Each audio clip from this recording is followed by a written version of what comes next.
Listening is a rare happening among human beings. You cannot listen to the word another is speaking if you are preoccupied with your appearance or with impressing the other, or are trying to decide what you're going to say when the other stops talking, or are debating about whether what is being said is true or relevant or agreeable. Such matters have their place, but only after listening to the word as the word is being uttered. Listening is a primitive act of love in which a person gives himself to another's word, making himself accessible and vulnerable to that word. That was a quote from William Stringfellow about listening, which is an art that not everyone is very good at, but So you are. good. You are a Oh, good listener, and I think it really is a matter of being interested in someone else. And I just felt that quote when I read it, because yeah. so many times when I meet someone, I'm preoccupied with, am I going to remember their name? And so when I'm trying to think, am I going to remember their name? I'm not remembering their name. Or, what am I going to say next? Do I look stupid? Is there spinach in my teeth? Whatever. You So, said stupid. yeah, and you didn't. I asked you to pray for my stupid cough, and you prayed for my cough, but you didn't say stupid. So, I, just couldn't do it. I would have chosen that quote just to be able to say that guy's last name. Stringfellow. I wonder if he was Stringfellow. skinny. He's probably skinny. Oh, Anyway, this is Looking Up. This is a podcast for Christian women. My name is Carla Moore, and I'm here with my friend Kathy Pollard, and we just get together once a week and talk about things that we find important and interesting, and things that help us to think about God and spiritual matters. And we're glad that you've chosen to join us. We don't take that for granted. We appreciate that you take the time to sit with us, or stand with us, or walk with us.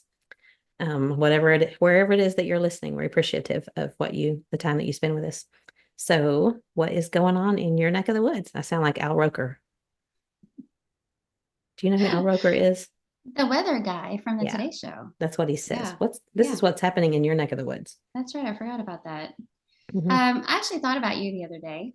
I Yeah. was I was listening to a podcast. It was Lisa Bass from Farmhouse on Boone, and she was talking about, she and her husband joke about um, how they start doing like menial tasks around the place to avoid something they just don't want to do, and they started calling it procrastinating because it's much easier. I know I need to work on this project, but oh wait, I need to throw in some laundry. Oh wait, let me sweep up really quick. Oh, let me do this really quick. Oh, and I completely identified with that. If she's wanting to avoid something that takes more brain power or Hmm. or whatever, she's like, oh, before I do that, let me do this. So they call it procrastinating. And I thought, there were so many other words, really. Yeah, we For can you, combine. it might be procrastinating. Oh, totally. Totally. I told For John one day yeah, on my way home from somewhere else that stressed me out, I said, I'm going to stop at Goodwill because that's just my therapy. yeah, that's right. It just is. For some people, it might be scrolling. Yeah. Scrolling, for me, it might be procrastinating. Are you a napper? On Sunday afternoons, I am. Well, I don't think I don't know. That's not something that you do to avoid things. I definitely do the procrastinating though, because Yeah. if I'm in the middle of a project or I need to write in that week's article or whatever, and I'm just not Hmm. feeling, I'm like, oh, let me fold this load of laundry. Hmm. Or make yourself a list of things that you've already done so you can go check, check, check, Oh check. yeah, yeah, Hmm. yeah. That's a good feeling. It is It's marking kind of things off. cheating, but mhm. Yeah. Yeah.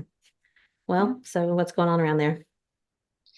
Um, well, we have Neil shipped off the money for his book, so that is now ready for the printing Hmm. process itself. So that's a big step for us, and we're Yeah. excited about that. Tell us about the name of the book and the what the book's about again, for those who didn't hear Um, the last time.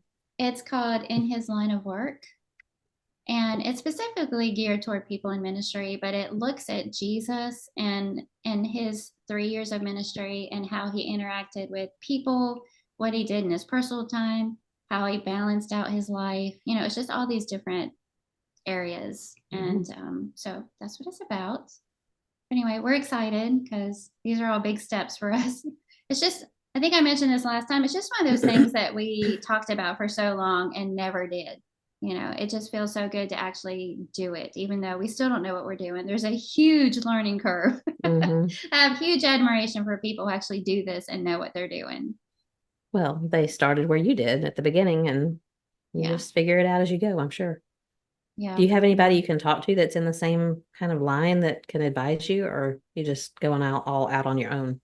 Well, we're kind of going out on our own, but the printer that we're using, Neil has worked with before. It's the Hmm. same company that printed the Bear Valley lectureship books. Yeah, So he's worked with he's them worked with them. before for all those years, and we have a lot of help from our kids. They're more technological than we are and design oriented, things like that. So we're Hmm. grateful for that. But Well, it's a family business then. it's a family business for sure. Yeah.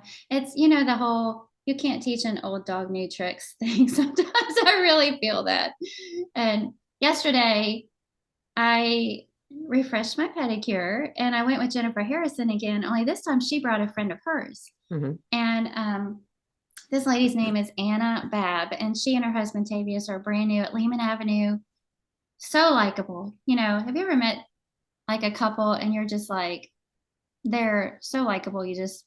I mean, everybody at Lehman already loves them. Let's be friends. They're just really great. But so she came and I was thinking, we're all talking, we're all chatting about things. And we started talking about that episode that we had when we were talking about words that are no longer used, Hmm. and here's the new words. And you did that little quiz. What do you think these Yeah. words mean? And so we started talking about all that stuff. And I started thinking about the age difference between us. And I was definitely the old dog because I found out that Anna is only 24. Oh. So she's 2 years younger than my youngest son. Hmm. And then Jennifer, I won't give away her age, but I'll just say she's smack dab in the middle of us. Hmm. So I'm sitting there feeling like I'm the old person in this group. But it's just one of those things where when you're Christians, spending time together or whatever, it's just not that big of a deal. I Yeah. feel like maybe they feel differently. Maybe that's Well, wishful thinking on my part, but I don't feel any different though. Like physically, there's yeah, differences, but don't you? I think we've talked about this before. I yeah. say that all the time, and I know not everybody listens to everything, but I like Yes, they mentally. do. Okay, okay. Um, I feel like I don't know, like early 30s Yeah. mentally. Yeah, I was gonna say I don't mentally feel like I'm Anna. Yeah. 24 was a long time ago. Hmm. But I do in my mind, like I'm still Jennifer's age. Yeah. And which kind of explains because there were people that I knew earlier when I was in my 20s that were older women, and I knew they were older women, but they treated me just the same as their other Mm, friends. And I always loved and admired that about them. And I mm, think they're probably the ones that they didn't think they were any different age-wise than I was at that time. You know yeah. something logically, but emotionally, you Yeah. just feel like, oh, we're all the friends. And I feel that way about a lot of younger people. My daughters-in-law are young enough to be my daughters, obviously, but I don't Mhm. think of them as being so much younger than me. They're just my family and my Yeah. friends. And Family and so, friends. And mm-hmm, that's how it is in the Lord's church. We're mm-hmm, just family and friends. yeah, Yeah. And then the other thing, we have birthdays going on. So mm-hmm. Carl's birthday was yesterday, the baby, How old is he? 26. Wow, What in the world? that's right. He and Mike are the same age. Yeah, 26. And then our little Jude, our little grandson turns 1. And Wow. so we're going to celebrate with him on Saturday. So 1 year old already. Is he walking? Not yet, but he's Mm-hmm. very close. He's He getting there. is. Yeah, there are some moments when I go, oh, this is it. Yeah. He's not quite there yet. Our little Darcy, she's, let's see, this is August. She's about 8 months old, and she's not crawling yet, but she sits up and like she plants her feet and goes in a circle. You remember the old sit and spin? Oh, yeah. She looks like a Yeah. sit and spin. She just makes a circle, just constantly in a circle, constant motion. Oh, yeah, Grandkids are fun. they are. So we cleaned out my mom's, Doug and I, my brother and I cleaned out my mom's house. Well, we started, I should say. Mhm. And Might take a little while, huh? it is, yeah. And I told you before that she started doing this a long time ago Mhm. when she downsized from the house they were in when my dad was alive to this where she lived before she lives where she lives now was my brother's kind of like a garage apartment, more of a shop apartment. But it had one bedroom, it had a living room, it had a kitchen, a bathroom, a laundry room. So it was perfect size for her. Mhm. But she downsized when she went there. But now she's in a room, she's sharing a room with someone. And Yeah. so there's the rest of her things that we're finding places for. And so that's what this is behind me, is part of it's the buffet. When my dad Mm. was 3, his house burned, and my grandfather's work family put together enough money for them to buy a dining room set, which was my table. I took the table when my grandmother died, and 6 chairs and a buffet and a hutch. So we've been all week long, rearranging, moving things, getting rid of some things. I try to get rid of some stuff when I bring other things in, Mhm. and trying to organize the office. So I'm hoping that this is my final.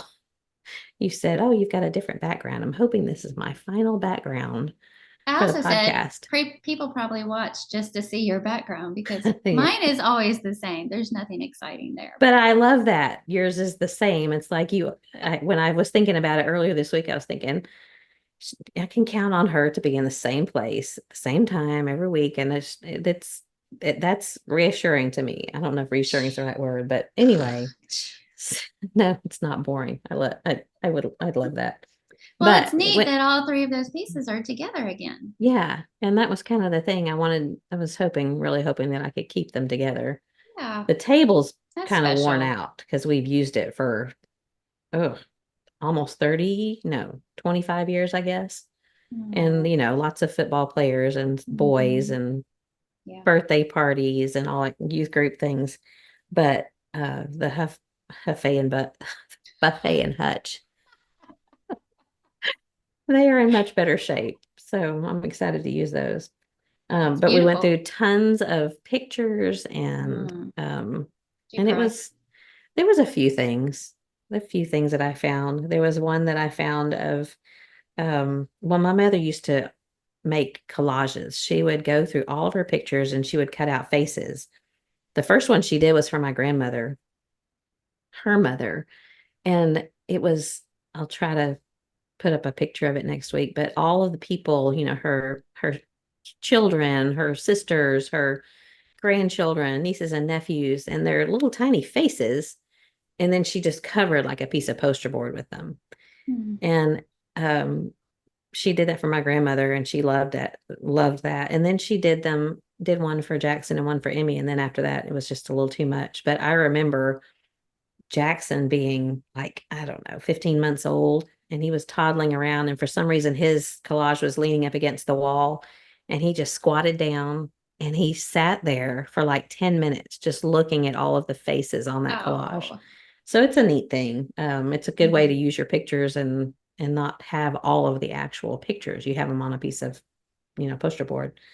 But we had fun. Doug and I spent that whole day going through stuff. And she used to get on to Doug, and especially about, do you remember rubber cement Yes. glue? Love that Which stuff. I know, me too, but completely forgot about it. Mom Yeah. had three bottles of it. I used to use it to put together bulletins because you'd cut out your clip art and use that Hmm. rubber cement and put it on there, pre-made your copies. Yeah, Ah, the good old days. the good old days. Well, Yeah. so she would always make sure every time we picked it up, I mean, you couldn't even pick up the jar. She'd say, make sure you screw the lid back on tight. And we would tease her by like sniffing it, glue sniffing. People, we did not sniff glue. Don't do what I'm joking about. But so I opened a jar and I got Doug to like sniff it, and I sent a picture to Mom while we were doing it because she knew what we were doing, and she wrote back immediately, "No, no." And then I took one of me and Karen with the rubber cement up at our nose. I don't know why I'm telling that here. It's just one of those things that we did that day. So it Sweet. wasn't it Because wasn't it's a sweet. it wasn't a sad day. Yeah. It was a sobering day. You think about things Hmm. and how your life kind of funnels down to less and less. And I'm just thankful that she did such a good job of getting rid of some things before we had to make any decisions about it. And so that's kind of been what. Huge. That's Mhm. that's forethought, and thoughtfulness, and I mean that's a big deal. Oh, And it is. there's so many things that we ourselves, even though they're just things, we have all these memories and sentiment attached to it. But people after us, they're not going to care Hmm. about that. They're not going most of it. Yeah. they're not going to treasure it like we do. So Hmm. it's a great idea to just go ahead and start thinking about, oh, do I Yeah. really need all of this? Do And I really giving it need to all the these people that, dishes? Yes. yeah, right Yes, I now. do. But give it to the people that you want to have it, when Yeah. when you're thinking Yeah. about it. And she had made lists. I found them in the buffet of where things came from. So I knew Oh, wow. several things that were her mother, wedding presents for her mother that got passed Mm, down, and things that my dad's mother owned. And I that was so helpful to me to know where it came from. yeah. And it made it more meaningful to me. And Mhm. I've told my girl, I'm not super sentimental, although the topic today kind of brought out the sentimental side. But I've told them when I'm gone, you don't you don't have to be attached to any of this stuff. If you do what you want to with it, I'm not going to know where I am. It doesn't matter at that point. So, um, No as guilt. opposed to having somebody Mhm. say, make sure you hang on to that. That was great aunt so and so's Yeah. distant cousin gave that to whatever. And I think that's kind of a personality thing, whether or not you're sentimental, but I just didn't want them to feel like they had to hang on to anything. That's up to them. Yeah. Yeah. Hmm. Yep. Well, I'm glad that also that you didn't have to do that by yourself. Yeah. That would have been hard, I think. Yeah. Well, Doug didn't do much. I'll just say that. He sat there. His company. Yeah. He did say, I'm not helping much, but he moved the big stuff, and he'd already, he and Karen took care of mom for 3 years. So I just needed him to be there just so we could talk about, is this something we need to do, take Mm, care of. It's a job, you know. yeah. And like I Hmm. said, mom's still here. She's not gone, but she just doesn't she's trusts us to handle most of that stuff now. It's a new era in life. So anyway, Well, um I wanted to mention that today, which is August the 15th. Of course, when the podcast comes out, it'll be Monday, but today is Alice's birthday, my friend Alice, and oh yes.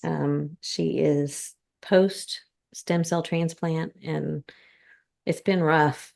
And I knew it was going to be, it's been leading up to this, but man, it's brutal. It's a brutal process. You're Mhm. basically killing everything in your body so that you can start from scratch. And it made her Ooh, sick, and it's yeah. just been brutal on her. So, but things are starting to look up again. And but I just wanted to say happy birthday to Alice. Happy And birthday, I know, Alice. yeah, We're I all know still some. praying for you. Hmm. Mhm. And John and Brian Ketchum are going to start a podcast pretty soon. I'm not sure when the first one's going to come out, but it's just Mhm. going to be the Bible Passages podcast. And the premise is cool. It's just about the places where we go when we get to go on tour. And so they're just going to take location by location, and like, where is this mentioned in scripture? So it'll be facts. Where is this mentioned in scripture? What happened here? But it's also going to be like, how do you feel when you go there? And what are some things that you noticed the first time you went? And if you went with us on tour sometime, what can you expect to see there? And they just finished recording their first episode, and I got to listen to it this week, and it's going to be fun. I'm going to enjoy it. So I just wanted to I'm recommend really it. excited about that because I was just telling Jennifer yesterday. She was talking about how they hope to go on one of those trips one day. And I said the difference is that John really makes everything come alive. He knows the facts, Mhm. but a lot of those facts you could look up somewhere. But it's the his ability to see the big picture. It's the passion that he Mhm. brings to it and just makes it come alive. I Yeah, mean, he he's does. so good at that. So I know the Mhm. podcast is going to be amazing. Yeah, this is his, after he's 59 years old, and of course been doing some of this for the last 7, 8 years, but really it's kind of come down to this. This is what he Mhm. loves, and this is his passion. And it's funny because, he can recall the most tiny little mentioned once Mhm. in the Bible location, and he'll instantly recall that name. But yet sometimes he might forget some family member's name. And I laugh about that. But Priorities. yeah, priorities. But he can remember all the Roman emperors and blah, blah, blah, blah, blah. And I can't even remember where um, things are found in scripture. It's just, that's not my strength, but his is Mhm. pulling all that together. And he really does. He loves it, and it makes it so interesting. So Is it going to be a weekly podcast? I'm not sure. Hmm. I'm not sure. I think they're going to try to have several recorded, and they're a lot more concerned about sound and quality than you and I are. Well, we're concerned about it, but there's not much we can do Oh about it because man, we don't know how to do it. I feel sheepish every time a new podcast rolls out and it looks Mhm. amazing, Mhm. professional, and I'm like, well, here we are. Yeah, coughing just and just just chatting at the table here. yeah, That's who we are. This is what we yeah, have to offer. yeah. Well, I like us. I think we I like us have also. some good discussions. Yeah. Speaking of those, do you have anything else we probably I ought actually to? do. Okay. I have a prayer request. I want to Okay. mention Neil's brother. Yeah. Neil's brother, Brent Pollard, he's back in the hospital and he's having breathing issues, and he is making a little bit of progress. He's been in ICU. They're hoping to be able to move him to a regular room soon, but his CO2 levels are still too high. But I feel like every time this happens, it just takes a little bit more out of him. Hmm. And it's a little bit harder for him to come back and recover. And so this week's been particularly difficult for Brent's parents, and just asking everybody if you could take a moment and pray for him. Hopefully, Yeah. by this time this airs in a few days, he'll be home. That would be Hmm. wonderful, but a long recovery ahead of him also. So Yeah. if I could ask that. Absolutely. Praying for Yeah. Brent. And I He's had a also rough want to time. mention, yes, stay tuned for the something good for you at the end because I'm pretty excited about this one. Or if you're the kind of person where saying something like that makes you want to just fast Don't skip forward to to the the end. end or whatever, I don't care about that either. Just make sure you hear the something good for you at the end because it's going to be a good one. I have something good, cool too, but my mom said I don't need that when I told her about it. So yeah, you don't, Mom. You don't. But I like it. So anyway, Yeah, okay. Are you ready? ready. Mm-hmm. Well, as I mentioned to you, I felt like I bit off a little more than I could chew, but maybe that's not the right way of saying it. I feel like it's such a deep topic and something that we could spend so much time on. But I I was thinking about just one day reading through the ends of the letters in the Bible, the New Testament, in particular Paul's letters. And you know how when you receive a letter, and we don't send letters much anymore, maybe emails, but even emails are, quick and to the point. Most of the time we just text each other and it's like a Mm-hmm. running text and it's not, dear Kathy, this happened, this happened, this happened. How are you? Blah, blah, blah, blah, blah. And you get to the end and With love love. Carla, Mm-hmm. or whatever, however you close your letters. But thinking about the letters in the Bible and how I think as I was trying to describe it to you, if you knew that this is your only opportunity to get your point across or to tell someone how you feel, or I really need you to know this, what would you say? Um, and that's so many of Paul's letters are like that. Sometimes he's saying, I really want to come to you, but I don't know if and when that's going to happen. I'm determined that I will, but in the meantime, I want you to think about these things. Um, Letters to groups of people, so letters to churches, letters to individuals like Titus and Timothy. Um, and sometimes you feel like you're just peeking into their very private and personal thoughts. Mm-hmm. And so, what can we learn from those things? And it got me to thinking about some of the letters that I have received, and I had to think about where I had them because I'm not very sentimental, but letters. And so I went and I looked and found some that I had kept. And it's mainly because of the handwriting. I have one Mm-hmm. from my mom's mom here that's dated October 23rd of 1991. And that was a week after Jake was born. So she was writing to congratulate us about Jake's birth.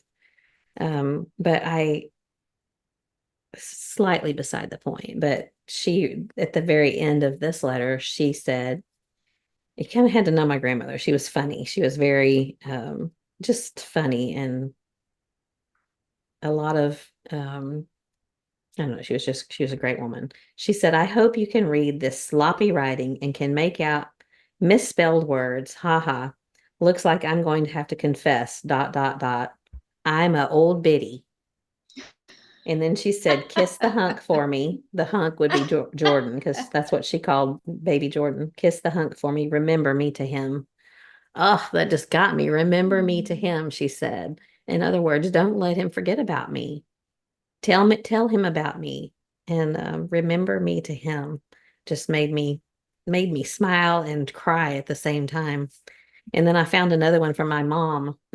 And this is sometimes how she would communicate with me. It's typed, not handwritten, but she could get her point across typing it. And this one's dated April 15th of 1983. So I was, That font though, now you have to go put in like typewriter font to get it to yeah, look like that. yeah, that is typewriter font.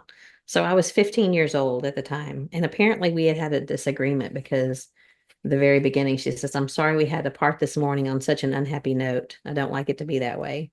I don't remember what we had argued about or whatever, but I skipped to the end because that's what today's podcast is about, the Mhm. ends of letters. And she had spent 3 pages telling me about my responsibility as their child, and that she was the parent, and she and dad made decisions and they were for my good, and this, all that yada yada that parents say to their kids. But at the very end, she said, I must tell you these things because it's more important to me that you be aware of them than the possibility that you may be most unhappy to read them. Galatians 4:16. I love you with all my heart. I want you to go to heaven more than even for me to go to heaven. Don't neglect to live in such a way and do those things that will lay up for yourself that treasure. God bless you, my precious Carla. Mm. Just Yeah. when you read letters, you know that's someone's heart for you. And I read that a little while ago and it didn't affect me like that. But sometimes reading things out loud just means Yes. more. Hmm. But she wants me to go to heaven even more than she wants to go to heaven. And that's pretty amazing. So just thinking about the ends of Paul's letters, and I kind of laughed a little bit because I was thinking about just the ends of the letters. And so I looked at some of Peter's letters, and you see his personality in there. They're like cut and dried, got to the Hmm. point, see you later, kind of. And that's kind of how I see Peter. But Paul, his heart just comes Hmm. through in his letters, and especially in certain of his letters, more so to the individuals that he wrote to than to the churches, although he was very personal with the churches as well. So I just thought that we could talk for a few minutes about what we can learn from the ends of Paul's letters, and what might we be able to take home with us, what might be something that we could go from here with. So I listened to the last podcast and I thought I talked too much. So I'm gonna toss to you now and see what you can come up with. Well, I loved this topic. I kind of wish that we had more time Yeah. to like mull it over, Hmm. but I instantly loved this topic when you suggested it. And my first thought was when I turned 45, I wrote a letter to each of my boys. And it took me all day long. That's all I did for the entire day. And because each letter took multiple hours, not because it was that long, but just because I was thinking, what I wanted to say. And my initial thought was that I'm writing this letter in case something happens to me or to be read upon my death. Initially I was thinking that's how I'm going to address the envelope for Gary at the event of my death. Hmm. And I started thinking I could live another 30 years, 30, 35 years. And if Hmm. that's the case, he'll be older than I am at that moment when he's reading it. And I just didn't want him to wait that long. So I decided I'd just go ahead and give it to him. And, but it was amazing how, when you think about it, if this is the final thing they read from me, how it just automatically strips everything away that doesn't matter. Hmm.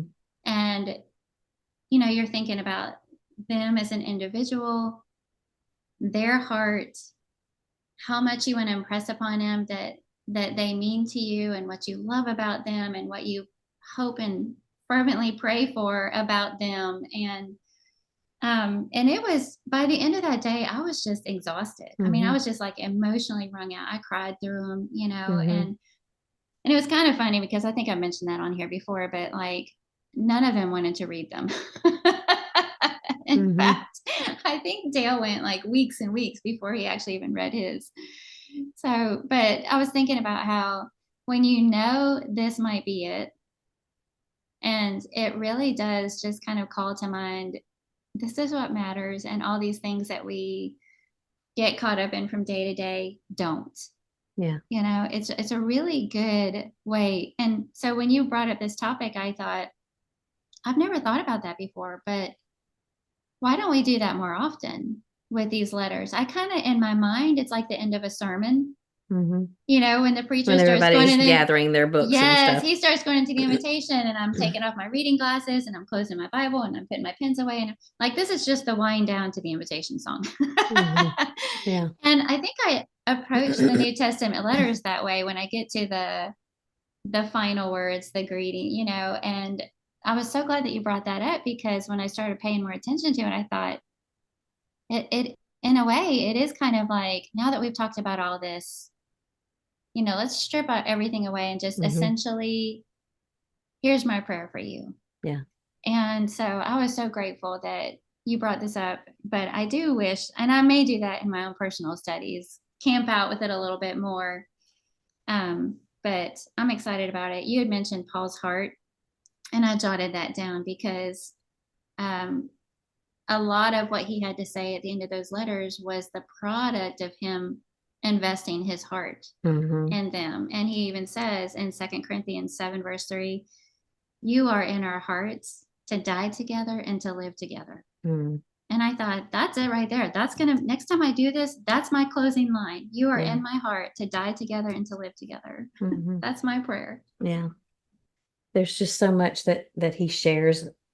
And I just recently mentioned that I read that book called Paul by Walter Wangerin, and it's a fictionalized account of how he imagined Paul's life going. But the way he characterized him, and I think the way that scripture characterizes him and shows him to be, is completely all in. His heart is just, he's just pours his heart and his soul and his body into the people that he loves, whether that is reprimanding them or encouraging them or begging them to pay attention and see and to know the love of God. And he's so personal and just tells you what he's praying for you. And I love that. I love to be told what specifically someone is praying for me. And I love to tell people, this is what I'm praying for you. So they'll know this is what I'm praying for you. And he does that so often. Mm-hmm. But just going through briefly, I know we can't really spend a whole lot of time in all of them, but thinking about the ending of Galatians and some of this, I've got two different Bibles open here because I've got notes in both of them. But um, when you think about what the book of Galatians or the letter to the Galatians is about, and don't go back to the old life. Don't let yourself be pulled back into something that you've already, for lack of a better word, graduated from. You know better. And so what was he trying to get across? And what were the things that he was really hoping that they would remember when you read the end of Galatians? Um, he tells them in verse 9, chapter 6, verse 9, don't grow weary of doing good, for in due season we will reap if we don't give up. So, and then he goes on to say, as we have opportunity to do good to all men, especially to the household of faith. Um, Far be it from me to boast except in the cross of Christ. It's just there, you can see what's important to it, what he's really striving to get across to the Galatians there, to look what you've got, see what you have, and don't give that up, and don't let other people take that away from you. And so I thought that was interesting about the letter to the Galatians. The letter to the Ephesians, he ends with telling them to take up the armor of God. And that's how he basically ends the book in chapter 6. He's talking about the whole arm of God because he says, finally, be strong in the Lord. So I love that. This is what Mm-hmm. he's bringing it down to. Be strong in the Lord. It's not up to me. It's not up to you. It's not your own strength. You can rely on the strength of God. And he goes on to talk about the armor of God. Um, so many things throughout these also. And I told John what we were talking about, and he asked him what he thought. and he brought up the names that come up at the ends of the letters, Mm-hmm. and how real that makes it to know that these were real people with real feelings, and that he encountered in some way or another, whether they harmed him or helped him or encouraged him or discouraged him. Can you imagine what it would be like to have your name read? Here we are 2,000 years later, and we're still hearing about these people. Yeah, Neil Um, used to refer to Paul as the name caller, mhm, but way more often than not, he was calling people out for their good deeds. yeah. I love at the end of the Philippian letter, he drops a bomb in verse 22. He says, "All the saints greet you, especially those of Caesar's household," which I always think, Mm. when they read Wow. that, did they go, "Wait a minute, what did you say? Yeah. Huh? There's Christians in Caesar's household?" So I love that. And in the book of, or the letter to the Colossians, there's lots of names. Like as Neil was saying, there's he's a name caller there. Um, in First Thessalonians, there's tons of imperatives, imperative verbs that were basically commands. He ends the book saying, "Live in peace, admonish the undisciplined, encourage the faint-hearted, help the weak, be patient with everyone, see that no vengeance is taken, seek after others' good, rejoice always, pray without ceasing, give thanks, don't quench the spirit, hold fast to what's good, abstain from evil." So it's like, okay, here's this letter to this group of Christians, and Thessalon Thess Thessaloniki, however you want to use the pronunciation. Um, it was a Roman colony, so they were living in basically a Roman world. So just imagine, there's a amalgamation of all kinds of different people. Who knows where all of those Christians came from? No doubt there were Jews who were Christians. There were Gentiles who were Christians. Where did they come from? What backgrounds did they bring? Think about Jesus's apostles and all of the differences that they had. Well, years later, when this new church is trying to come together and be at peace, when you think about the very first thing he said in his conclusion is to live in peace. And I wonder how hard that was for them to do. Then in Second Thessalonians, he ends that book talking about how you're to respect your elders. And he does the same thing there. He has these little short statements that he says, "Admonish the idle, encourage the faint-hearted, help the weak, be patient, seek to do good." So those I just kind of skimmed through, but I thought we would spend a little bit more time in First and Second Corinthians, and especially in Second Timothy, because the ending of the second letter to Timothy is written probably within a year of his death, and there was a lot of things going on in the world at the time, and you see Paul's heart, you see his struggle, physically, emotionally, mentally, spiritually, and I don't know, there's just something about the humanity of this man of God who we think of as this. He wasn't infallible, obviously, Mm-hmm. because of what he came from, but it's like when he was going one way before he became a Christian, he was all in, and then he immediately turned around and was all in going the other way, and just like went 90 to nothing for the rest of his life is what it seems. So, and interrupt me if there's something that you want to say. Well, I will insert really quickly that I read through all the endings of his letters, just Paul's. I didn't do anybody else's, but Mhm, I kept seeing these same words pop up over and over again in all of his send offs or goodbyes. And so I kind of came up with a short little list of, it's like I called it keywords in the endings. mhm, And so some words that he used over and over again. And when you think about him, it does give a sense of Paul the man and everything you just mentioned about him, and also what he wanted to emphasize with Christians. And so, greetings, of course, because mhm. that was Yeah. what it was: grace, love, peace, faith, brothers and sisters, fellowship, God's people, Lord Jesus Christ. And then in a couple of them, he would end with something along the lines of do everything you can or do your best. Mhm. Yeah. As much as lies in you. Yeah. So far as it depends on you. Sometimes that he said it that way. Mhm. That's great. I like narrowing it down because that's what he was doing in the ending of his letters. Let's just go to Second Timothy because Okay. I don't know. We'll make sure we have time for this. In Second Timothy, the the end is not necessarily the last chapter because man did that. Man separated the books into chapters. There's a ton going on in my house right now, and I don't know if you can hear it. I'm They're not hearing trying to, anything. okay, Yeah. they're trying to enlarge the ductwork in the very back, but it sounds like they're right behind me. They're trying to put new ducts in the back bedrooms to make it cooler back there, but they're Oh. obviously measuring things in the kitchen. So I'm hearing lots, but I'm glad you can't. Anyway, Second Timothy 4 is the last chapter, but it Mhm. starts, I think, more in chapter 3 when in verse 10 he says, "You, however, have followed my teaching, my conduct, my aim in life, my faith, my patience, my love, my steadfastness, my persecutions and sufferings that happened to me at Antioch."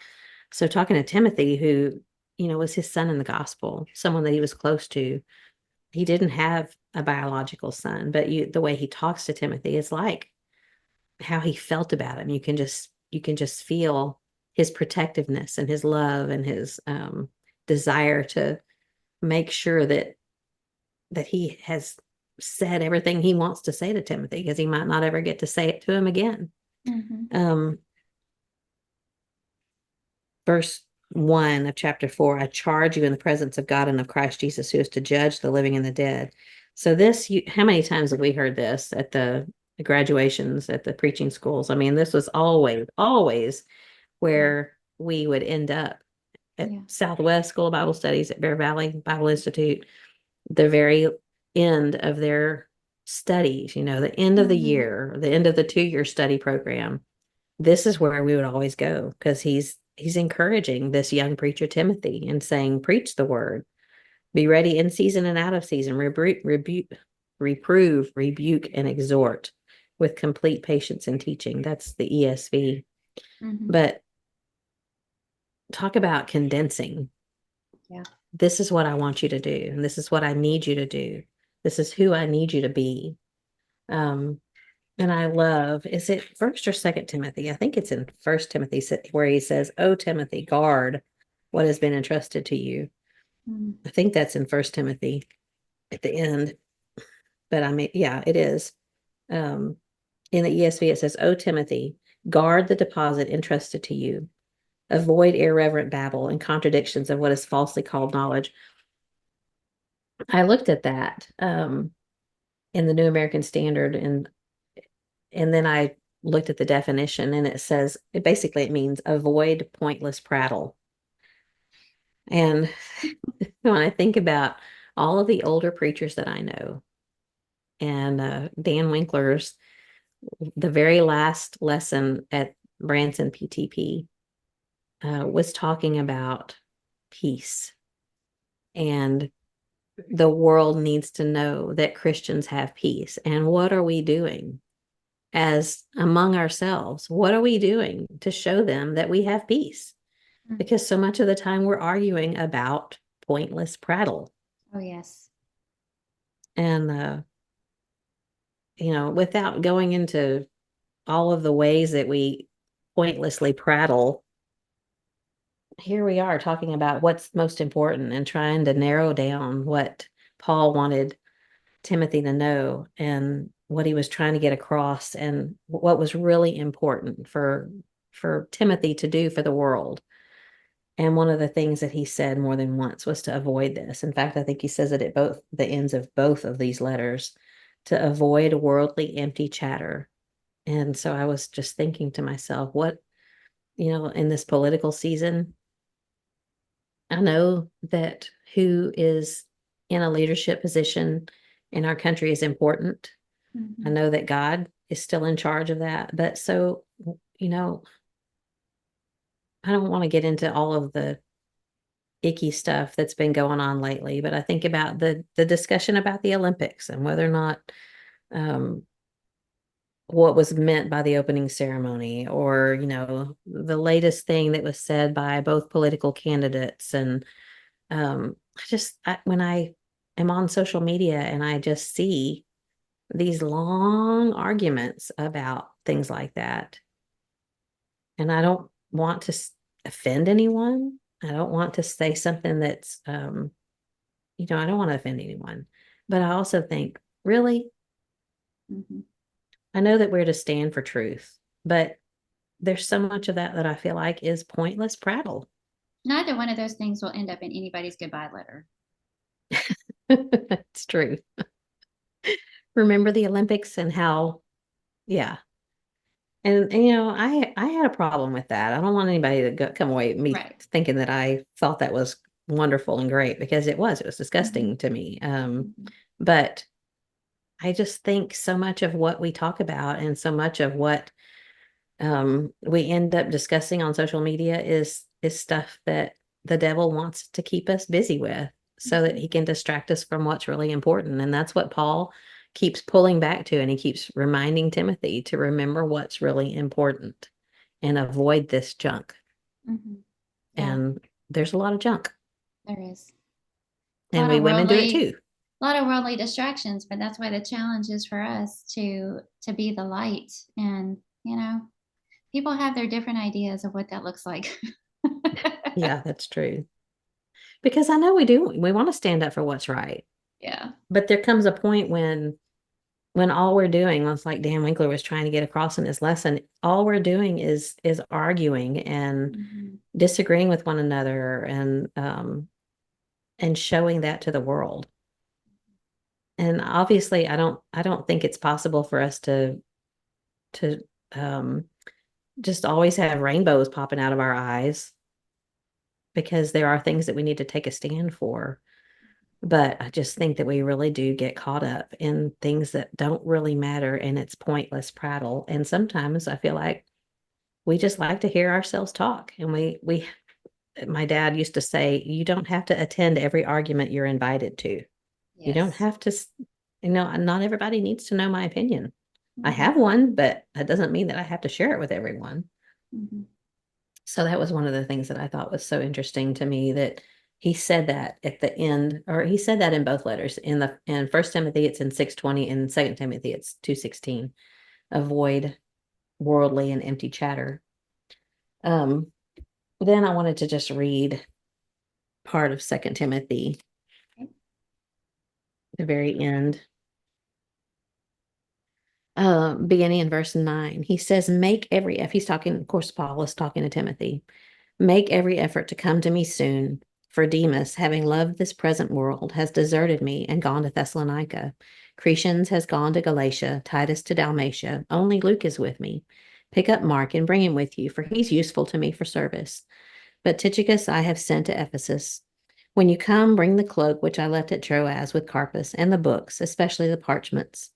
Alexander the coppersmith did me much harm. The Lord will repay him according to his deeds. Be on guard against him yourself, for he vigorously opposed our teaching.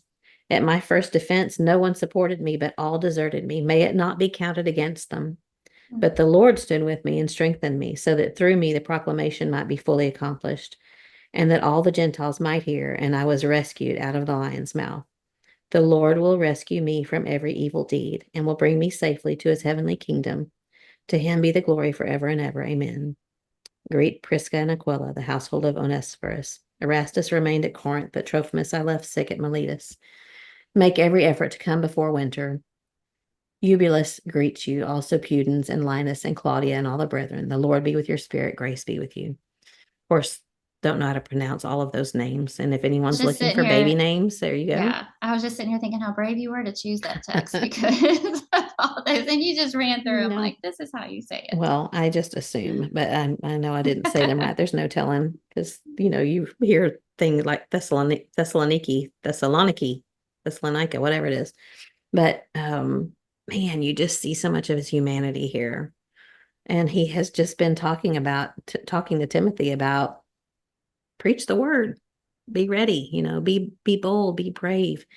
And yet here you see he's in prison. He's in prison in Rome, and he knows, he's saying, earlier he says he's being poured out as a drink offering.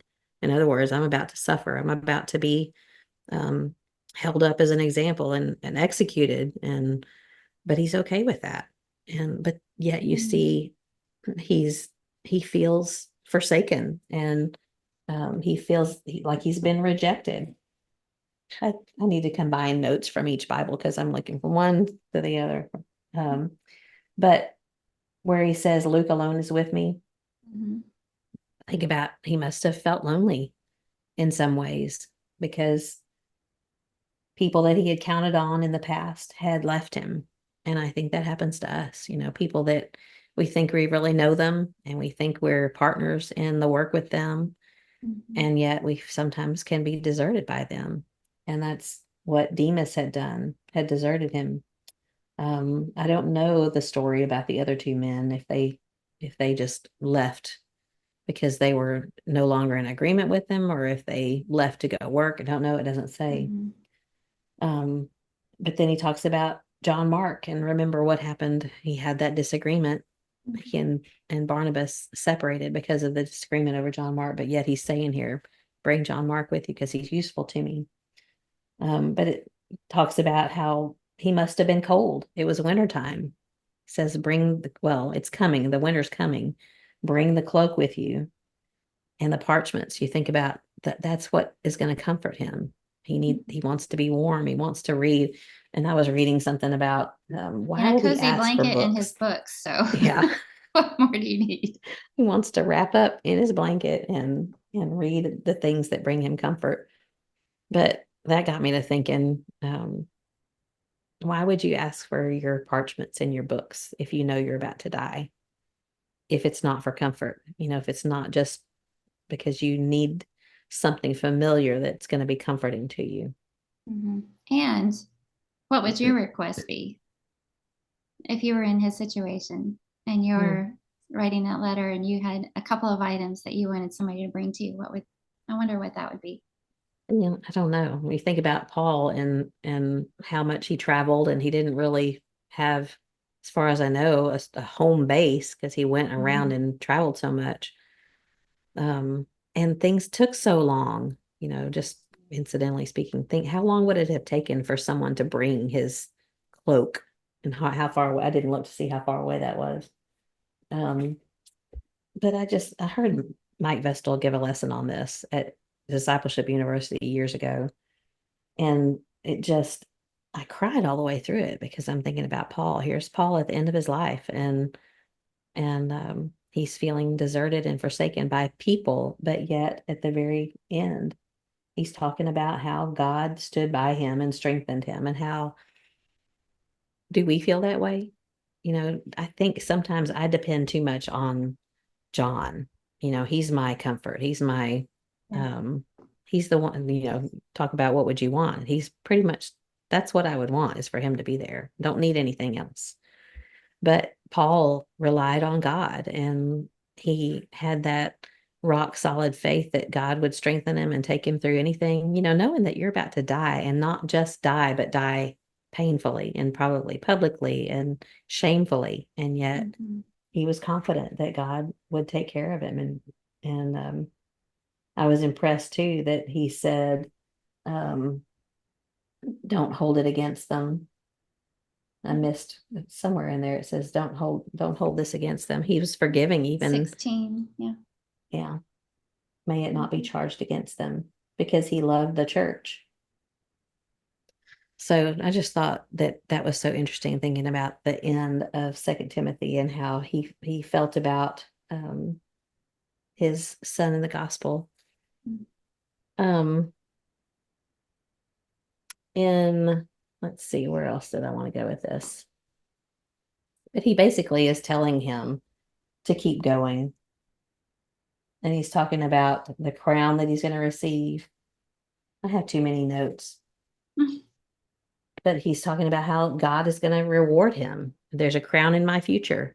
That Stephanos crown. I looked that up to see what kind of crown it was. An award for exceptional service. And talking about how God, the righteous judge, will give it to him. And that made me think of there's a passage in Second Peter that talks about how that the just judge is going to be the one who judges us. And how many had judged Paul and in an unjust way. And so he's saying here that God is the righteous judge, and he will award him a crown. So I've talked too much. You talk now. Well, I was thinking about how these are his impactful closeouts to these special letters, but not all special impactful goodbyes are written.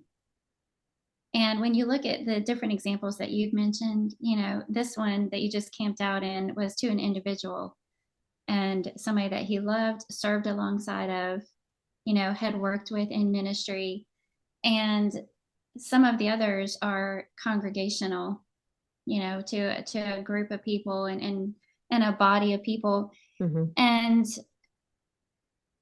that maybe that happens more in our lives than we think.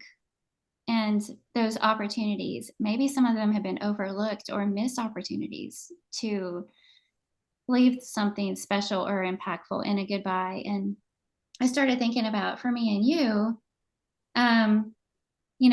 we've said goodbye in ministry to good works.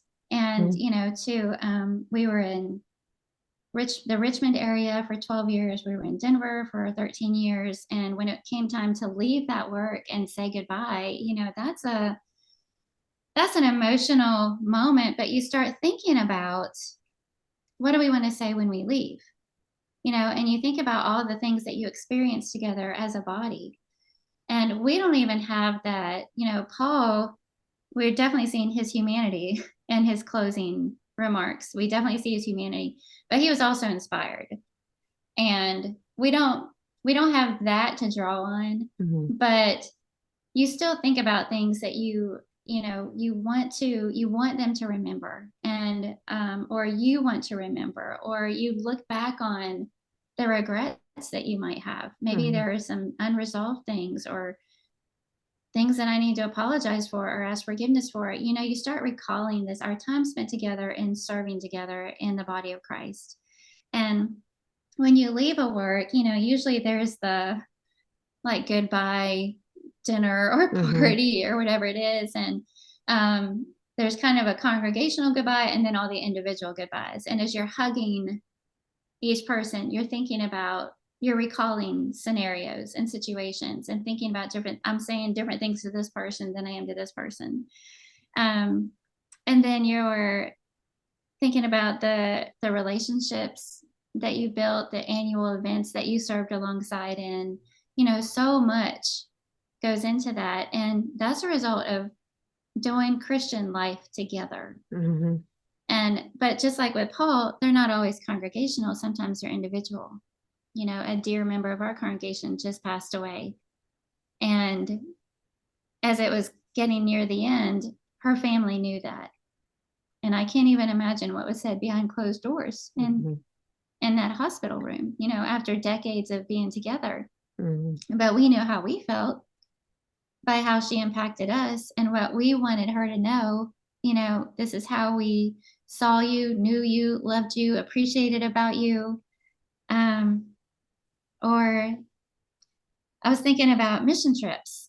You know how there's something special about, this, when you're traveling together with people for a couple of weeks, it's like forging of relationships is sped up.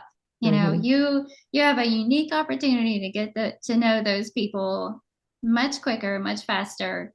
And you're experiencing things that are so unique that it just forges a relationship. Yeah. And I thought back to a couple of specific ones. The first time we went to Cambodia, all the beautiful people that we'd been with for those entire 2 weeks, not just in our group, but the Cambodians all came to the airport for this massive send off and goodbye. And we stood there and sang together. Yeah. And, everybody in our group was just bawling. But I thought back to one of our trips with you guys. I think it was in 2018, the big group from Bear Valley that we were able to go on with y'all. And that last night that we all had dinner together at that restaurant. And you guys had given us the opportunity to go around the room and kind of talk about highlights of the trip. And people were getting choked up. and we're all hugging each other, and some tears were shed, because it was special to experience that together. So there's all these opportunities to have a different kind of goodbye. And I brought this up to Neil too.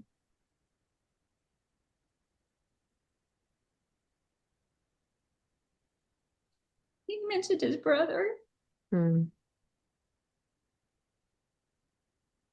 who, thank the Lord, it seems to be improving.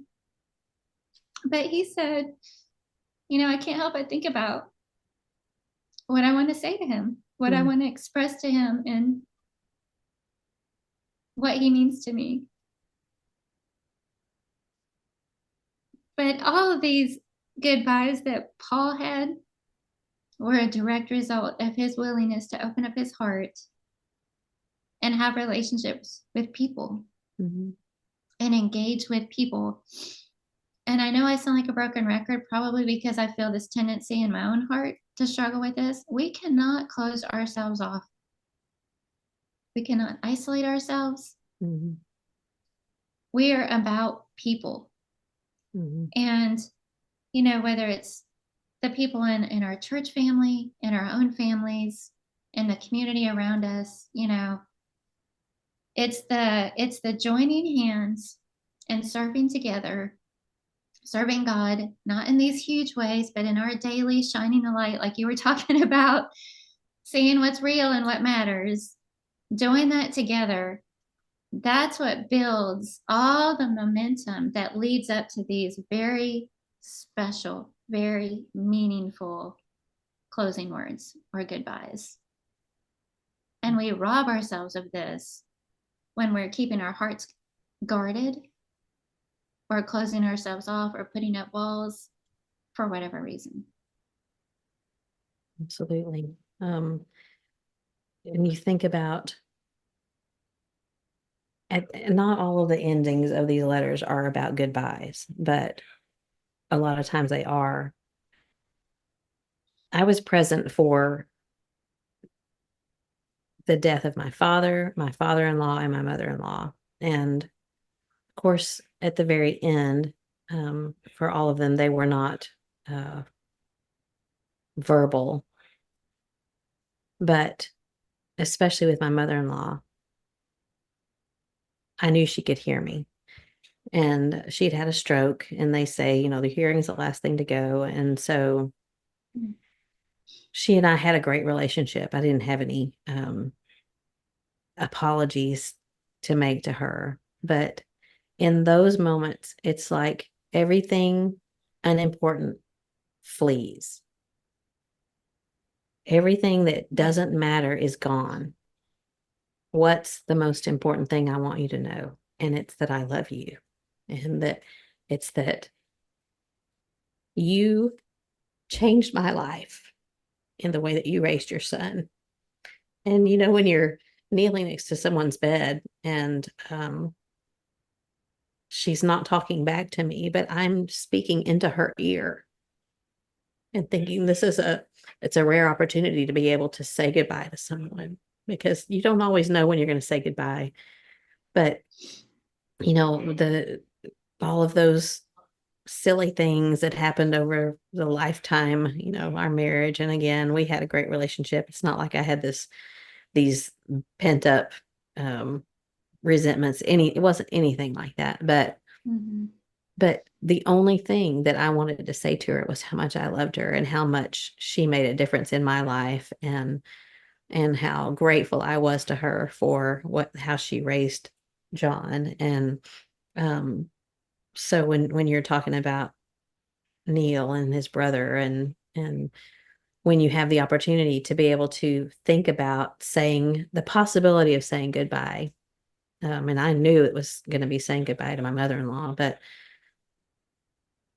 all of those silly, stupid, pointless prattle things, it doesn't matter. And we are reduced to what really does matter. And I think that's so much about the end of Paul's letter, is that he's writing, or someone's writing for him his words. And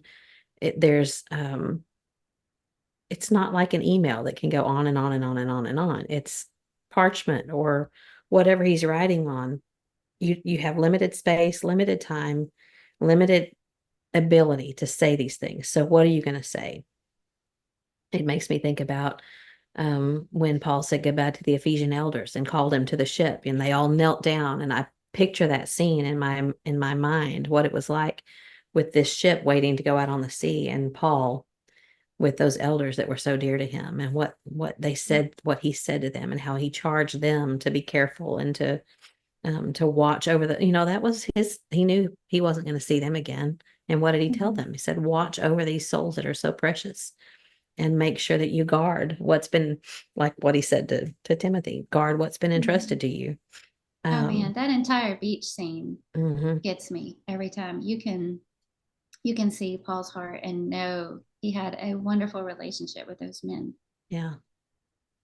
So, wow. Yeah. That just the ability to narrow down and to funnel down what's really important and say what needs to be said is, I think, such an interesting thing about this study.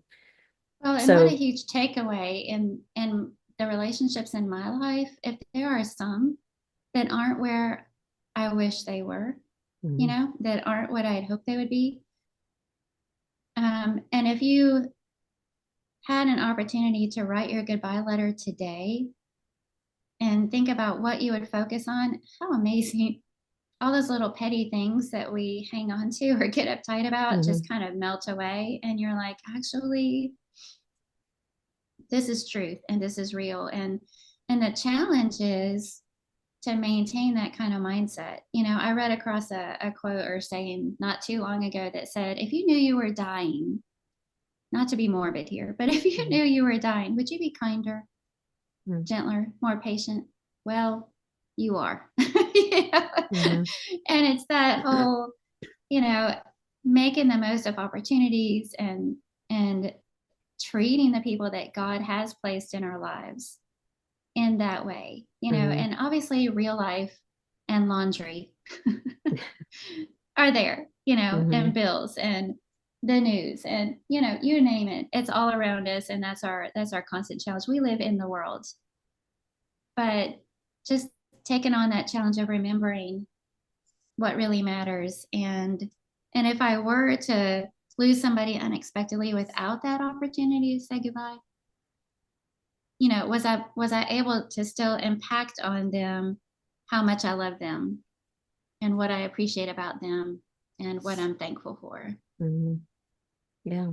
I was just going to ask you, what would you, if someone gave you 500 words, which is not a whole lot, to write a letter to the people that you love the most, what would you include in Mm-hmm. it? Mm-hmm. Yeah. And is that a real question? It's a real question. Not just an answer. It's not rhetorical. What would you say? Depending on who it is, that'd be where I'd want to clear the air. Yeah. If there was anything that I was feeling guilty or remorse over, that'd be where I want to impress upon them how much I love them and how much I hope to see them in heaven, Mm-hmm. and whatever seems to be a barrier to that, I'm sure I'd want to bring up in some way. Mm-hmm. That's where I'd want to express my admiration or thankfulness to them for being a part of my life. Yeah. Mm-hmm. But that was something that I thought about earlier, is that what is lacking in the ends of these letters is, at least he doesn't voice it, is any kind of regret. He Mm-hmm. doesn't ever say, man, I wish I hadn't spent those however many years persecuting the church. There's obviously where he says, I press on and keep going forward. I look ahead. But I kind of glanced through well, not probably didn't look through all of them, but there's not any of Paul saying, um, there's no apologies. There's no, Mm-hmm. there's no regrets. And so what does that say? Of course, these things are written for our learning, and they're inspired words for us, but it tells me that he probably handled that along the way, because he wasn't a perfect person. There's no doubt that he did and said things that he shouldn't have said, but he didn't live in regret. Yeah. And I'm like you. I'm thinking if I had 500 words to say, like you said, depending on who it was, there are things that I would need to apologize for. And why haven't I done that? Why haven't I done that before now? Mm-hmm. It's because I think we Mm-hmm. we guess we have more time, or because Pride. yeah, I think that's probably the Amazing number one how reason. amazing how the end of something strips that away. Hmm. It's just Yeah. not worth it. You just want to let go of it and say, okay, well, now we need to deal with this. So maybe to people who offended him. I mean, when you look at that, he says, "May it not be held to their charge." So Mm-hmm. he Ooh, had people that hurt him, and yet he said, and that's what Jesus did from the cross. yeah, just letting it go. Yeah. So I feel like it's just an interesting thought, that one that I haven't really delved into it and really, why didn't Paul? Because I mean, it says because he looked forward. He was always Mm-hmm. looking forward and not living in the past. And that's, man, we do that. I know I do. I spend a lot of time wishing I'd have done something different, or beating myself up over something that if I hadn't done that back then, and maybe it's Mm-hmm. even something that I've taken care of, I've apologized for, I've confessed, but yet it still had consequences. Well, Mm-hmm. Paul had consequences, but you just don't see that he's dwelling on them. He's looking at the prize that's at the end of Mm-hmm. his life. And I think we need to be more like that as well. I Yeah. think we need to Yeah. handle things, but I don't think we need to dwell in them. Well, the beauty for us, though, a topic like this, I'm just not good at this kind of emotional goodbye stuff. It just thinking about it, I could recall names right now. I won't even be able to say them out loud because just thinking about it makes me want to just bawl my eyes out. Mhm. And I don't like the way that makes my chest feel. But the beauty for the Christian is, and even with all of, Paul's goodbyes, is there was the hope there that he had that this is not the final goodbye. Mhm. And in our letters, in our conversations, in our goodbye thoughts with people in congregation, I think about, my own husband or children or beautiful elderships that we've served under and how they shaped our lives and shepherded it. I mean, so many dear, dear relationships that would be hard to formulate that goodbye. It would be Mhm. so gut wrenching to write it all out and try and adequately express everything that you'd want to express. But for the Christian, it's not the final goodbye. And Mhm. even though all you're trying to do is leave behind, I love you. I expect to see you again. And there's always that hope that, heaven awaits. No more goodbyes. Mhm. No more final greetings as we read here. And no more having to encourage to toe the line and hold fast Mhm. and don't give up. Yeah. And that's the beauty for the Christian.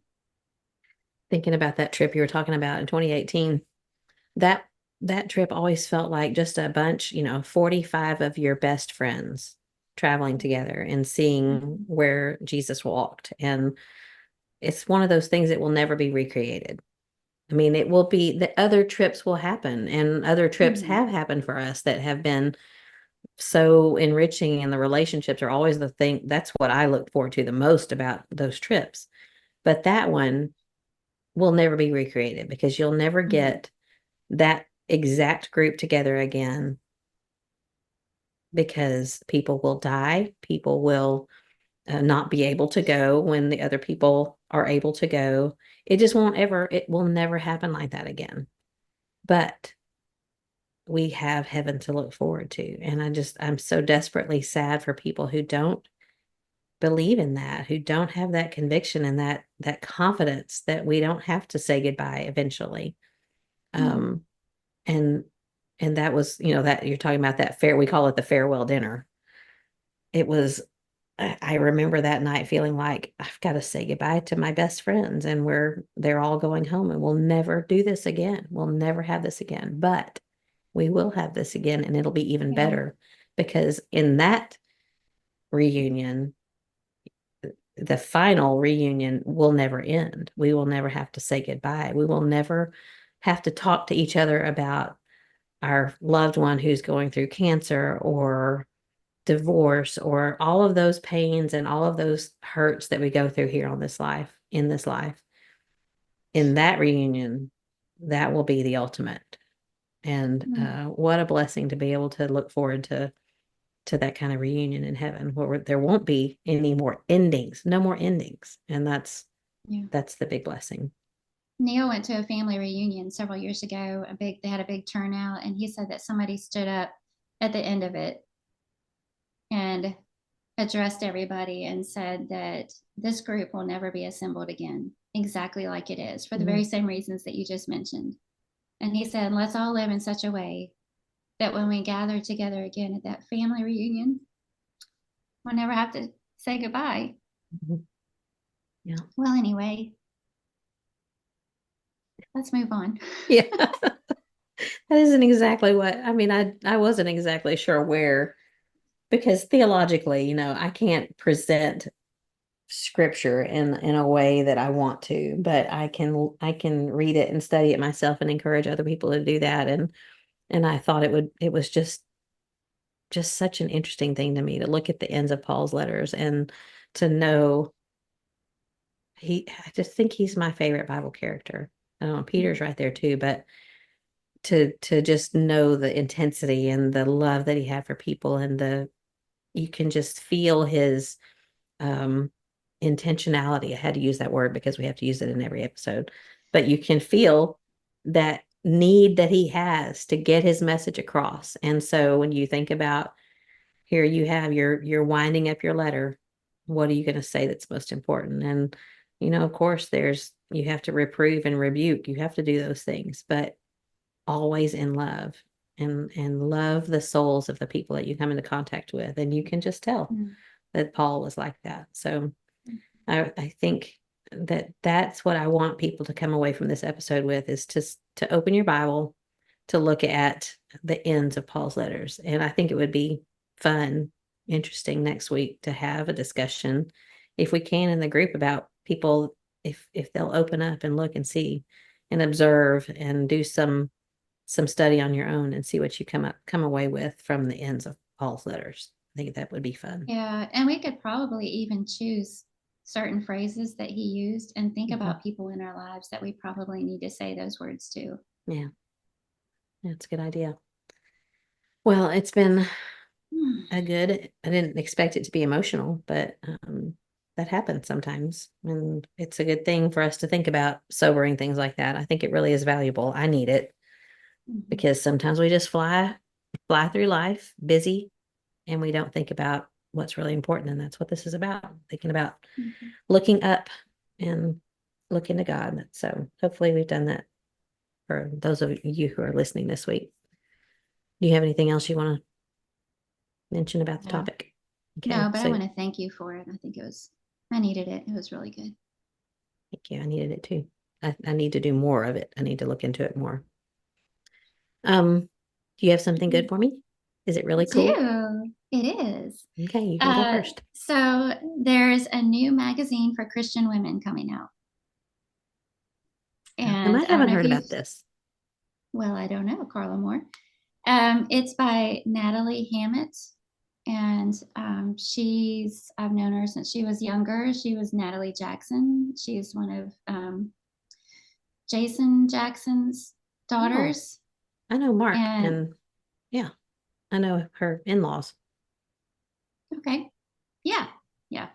And so anyway, the magazine is called Gather in the Garden, and publishing is in her blood because Wayne Jackson is her grandfather, and their whole family does Christian Courier, and what a huge resource for the church. I go there all the time. Yeah. So publishing is in her blood. This completely makes sense. So she's come out with a new magazine for Christian women called Gather in the Garden. It's going to be a quarterly magazine.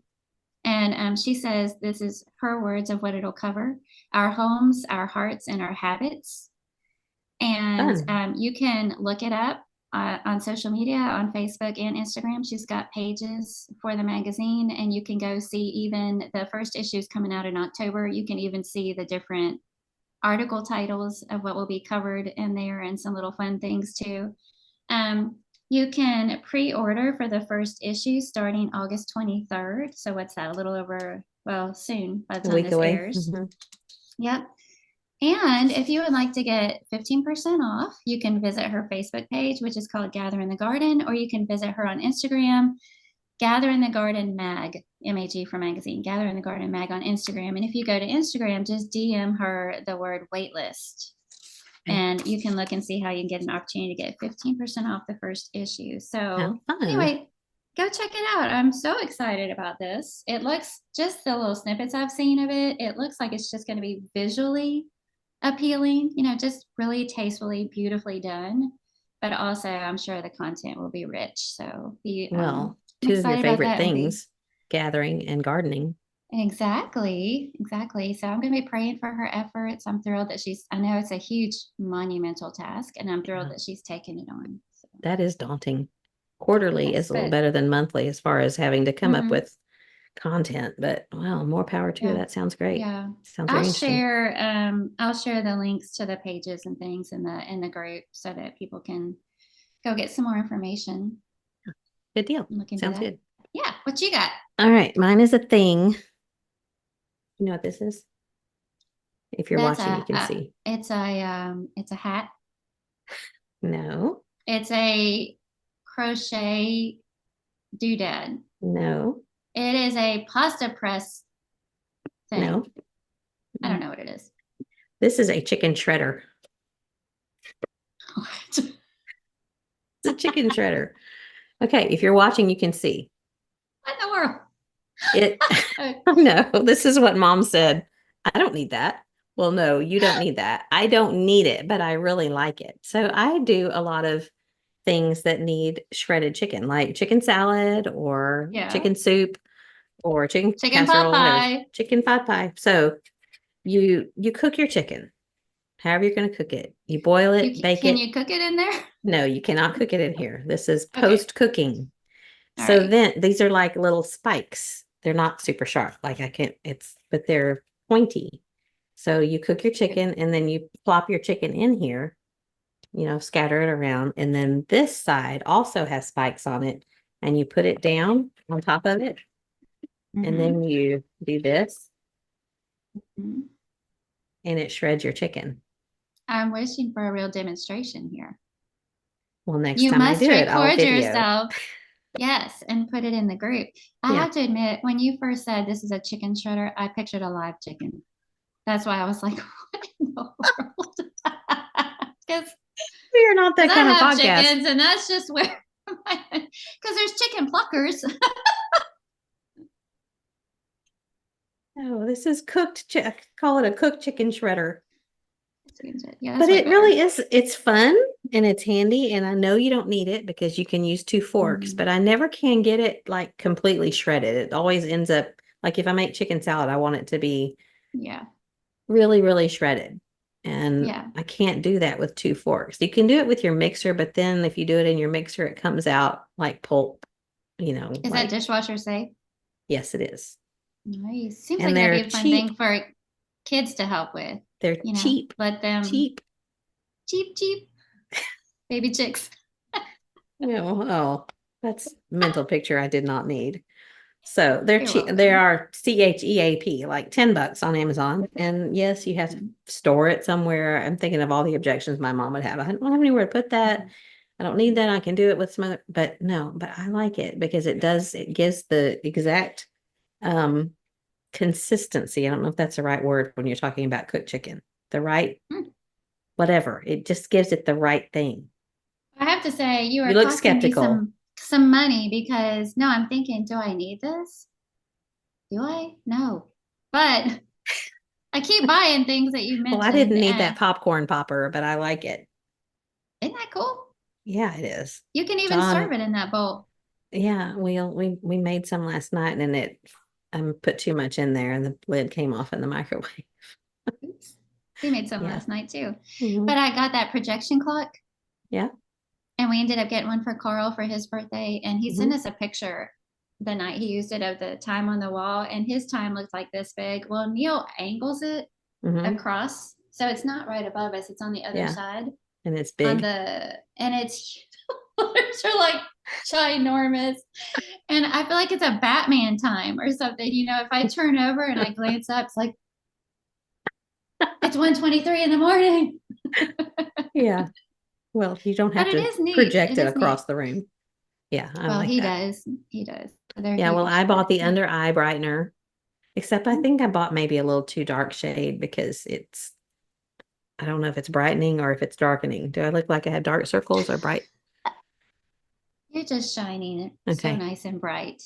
What else did I buy of your? I can't remember, but there were 3 or 4 things Shine that I bright like a ended up. diamond. That's a song. All right, we're digressing. Okay. Okay.